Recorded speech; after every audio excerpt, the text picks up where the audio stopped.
Hi, I'm Dawn. Today I'm going to be talking about running and chasing energies between twin flames. And this is just my own experience, what I've gotten looking back over my own journey. But a lot of this is very common between twin flames. So hopefully it will resonate and maybe even help you see things from a different perspective because that happens to me all the time where I know about something and I've even talked about it, but I didn't quite think about it from that perspective.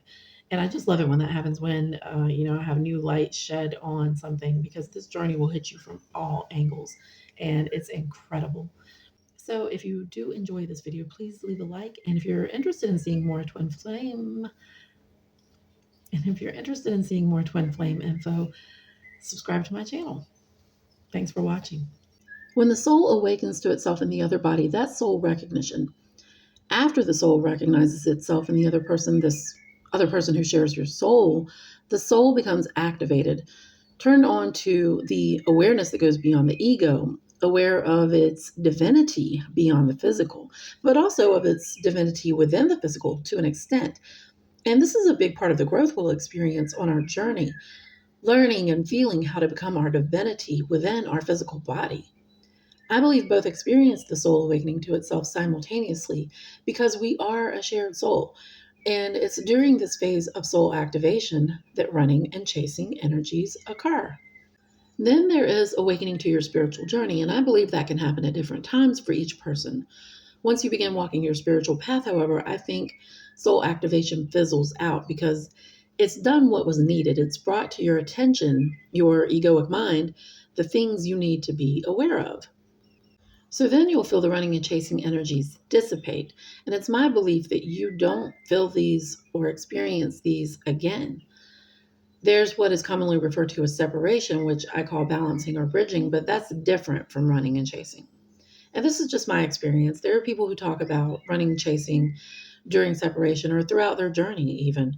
But the way my experience has been so far, I don't believe that's the design. I believe you can get stuck in activation for however long it takes you to recognize whatever you're being shown. And it's not going to be every little detail, every event that caused you an imbalance.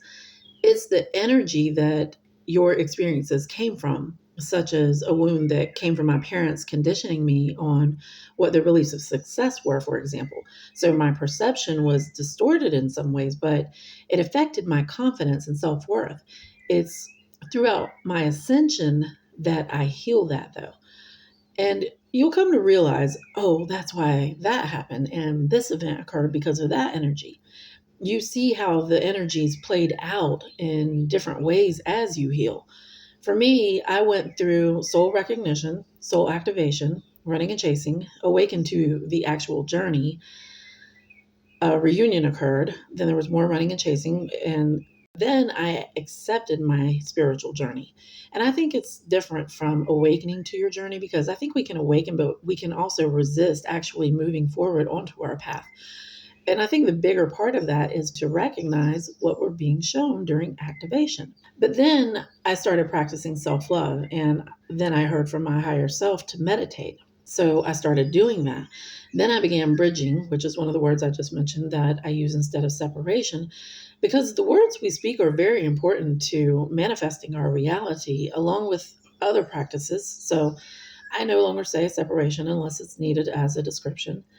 But in addition to that timeline, I think cycles occur and they can happen throughout the bridging stage because, as the name states, we're fortifying our soul bridge, bringing balance and harmony to the physical and spiritual aspects of our existence. So I believe there are cycles of spiritual growth and then physical growth follows. And that growth is being shared between twins within those cycles. And we can experience that cyclic energy coming back to us, which I call the boomerang effect. So, whichever growth stage we lead, such as the feminine intern or FI leads the spiritual, and the masculine intern or MI leads the physical. The energy we put into our spiritual growth, for example, if you're a feminine intern, we experience that energy coming back around to us for us to realize it in a new way from a higher perspective. And that's part of our ascension. But in addition to that, when we experience that energy coming back to us, I believe our other self is experiencing that same energy of our growth. And the same goes for when the MI is leading with physical aspects of the journey. I believe the energy they put into their growth, the FI experiences that growth as well through physical aspects, such as our body or our finances, just for a couple of examples. That's one way to know that our twin is actually on their spiritual journey, but also how they're progressing because you can see it in your own physical growth without even trying to make those changes yourself. And that makes so much sense to me. And I just got something. Um, that's why my higher self kept telling me not to worry about it. Okay, so I was told this right after I started meditating about the FI leading the spiritual and the MI leading the physical, because everything I'd read was about the divine feminine leading the entire journey, but that didn't resonate with me. But I just realized that's why when I kept telling myself, I need to do this and that, because if I do this, it would be me at my best self. And that's got to be soul alignment, right? But my higher self kept telling me, don't worry about it. It will happen when it's meant to. And I've actually been experiencing some of the physical growth for the past few months. But okay, this really just amuses me so much when this happens. So I've talked about this before, but I just got it in a new way that's why my higher self told me that, not to worry about it, that it will come in time. Because my twin leads those aspects and it will mirror back to me. It's shared in our energy. And I knew that, but I just put that part of it together that's why I was told not to worry about it. Y'all just experienced a little of my ascension. So, twin flames experience these energies of running and chasing, which is such a monumental phase of awakening. We revel in intense divine energy briefly as this happens, but then we go back to the way we were before in our normal lives. And most people probably get right back into the imbalances they were living with. And often we're also harboring deeply entrenched wounds that need to be healed in order for us to actually maintain balance with our true design. So now that the soul is awakened, it realizes the imbalances in each body, and many of our daily imbalances can come from our deeper wounds without us realizing. This is all what is referred to as wounded energy. The soul realizes its frequency as my intended soul frequency. That's my unique balance or my soul core frequency. It's how the traits of my existence balance and harmonize, meaning what my soul frequency was designed to be in the 3D as consciousness. This is my unique divine energy. But my soul also realizes the frequency of our physical bodies, meaning the frequency my mind, body, and emotions are at, and the frequency my twins' mind, body, and emotions are at, which neither are likely aligned with our soul core frequency at that time. When the soul is awakened to its intended frequency, it comes in with its pure love energy and balances our chakras and allows us to be in divine energy in the moment of soul recognition, as if to remind us how it feels to be aligned. This is the balance of feminine and masculine energies, divine feminine, divine masculine energies. And I think this is Kundalini awakening, but I haven't been led to get into that yet. And what I've come across is varied in people's beliefs, but it was the same when I was guided to understanding the chakras. There were so many different beliefs, but I ended up coming to my own understanding through meditation and a vision that I had received when I first started my journey. I did a painting of it, and my higher self told me it's in the painting how I would understand the chakras. And I share a visual of that vision in part one of Soul Spark, knowing your one soul with your twin flame, if you're interested in checking that out. So we're energetically aligned, though our mind, body, and emotions, our physical may not be able to catch up to that at the moment of soul recognition, depending on how out of balance we were. So, for example, maybe we don't have traumas or wounds or any heavy imbalances. Maybe we never did, or maybe we've done some healing already. We can stay in our divine energy for as long as we can vibrate there. And I think that'll be unique to whatever level of awareness your soul shares with you at the time, because we're gradually brought into certain levels of awareness. But depending on how out of balance our physical has been, like maybe there are some heavy addictions and such, certain things are going to weigh more heavily against our soul energy. And as we go back to being in our lives as we were before soul recognition, those deep wounds are being brought to the surface. All of our imbalances are being brought to our attention. And it's not that our soul can't be in charge over our ego. It's not like the ego just takes charge when this happens. I mean, it does, but this is the design of a spiritual awakening because it serves to later teach us how to recognize our imbalances so we can learn to find our unique balance within ourself with our soul frequency. And the way this happens is through self-love. When we get into that deep love of self through our divine energy, that spiritual love, that's the balance of feminine and masculine energies where we discover our special blend of those energies. And I talk about how each contribute to that in this video. But oddly enough, this is usually when most people experience what I call the ego check, more commonly referred to as the dark night of the soul or ego death, D knots. I don't call it that though, as you may have noticed by now. I have some of my own vocabulary because a lot of terminology to me in the twin flame community is of separation consciousness. And I want to be in unity consciousness. And ego death implies we completely shed our ego, that we get rid of it. That's separation. But we are to harmonize our ego, bring that balance, our special, unique balance to our ego and our intuition. That's our special blend. In the contrast of divine energy and wounded energy, we experience soul shock because now that the soul is awakened, this is how our soul brings those wounded energies to our attention through that intensity of the divine energy. It's just so awesome. And most of us have deep wounding that we may not even realize affects our daily behaviors and interactions with others, but also just normal everyday life can bring small imbalances too. So the sooner the imbalances throw us off the intended frequency of our soul's flow through our chakras, the sooner we're driven apart from our twin flame. And certain wounds may take longer to acknowledge, depending on how willing you are to face them, depending on how hardcore in denial your ego is. But they all show up during activation, and lesser or deeper wounding doesn't matter. When you recognize one thing, you acknowledge, okay, I see that as something I have an issue with, but what it really is a lower vibration that's kept you from experiencing your soul's intended chakra flow. Is that a word? I'll just add that to my vocabulary list. But now both are experiencing those wounds because the soul is awake and cleaning house. You know, usually we think it's our twin at first. They don't keep their word. They just told us what they thought we wanted to hear. They made demands. They moved too fast. And there's a reason why that happens too, which comes from the collective history of the feminine energy being pushed down. But it's them too. It's them too. They've got their stuff to work through as well. But they go down a different path from here because their ego and circumstances are different. So the way they react is different. But also the way they'll come to recognize their own imbalances will be different, even though our wounds are likely of the same energy. But once we acknowledge one thing, we can move on to recognize the next thing of what's been causing us to not be in our authenticity. And this is often when we begin to accept that this is actually a spiritual journey. At least that's when I did.